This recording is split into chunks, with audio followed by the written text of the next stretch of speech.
You're watching the Seafood News Weekly video brought to you by Comtel, which will be receiving a complete redesign in 2020.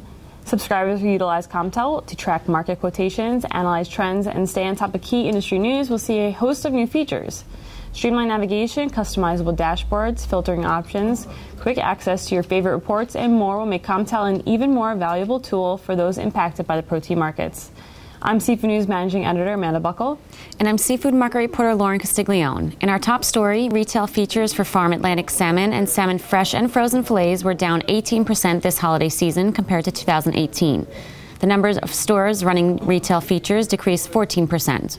According to Urner Barry market reporter Janice Schreiber, retail ads are typically taken out 6 weeks ahead of the holiday, which would mean that the ads were placed amidst protests in Chile.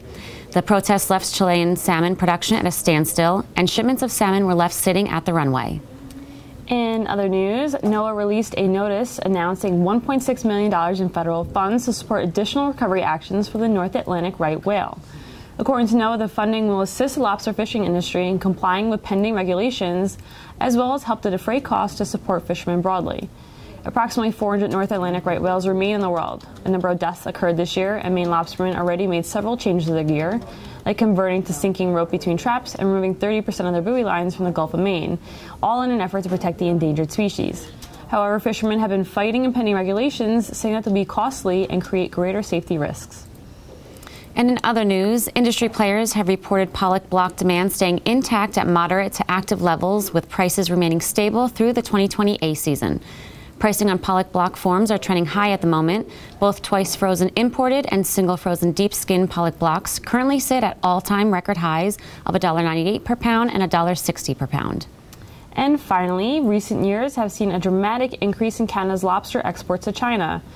As statistics show, Chinese lobster imports from Canada have risen to nearly 30 million jin within the first half of 2019, which is close to the total in 2018. The import value in the first half of 2019 rose to around $200 million, while the full year total in 2018 was $223 million.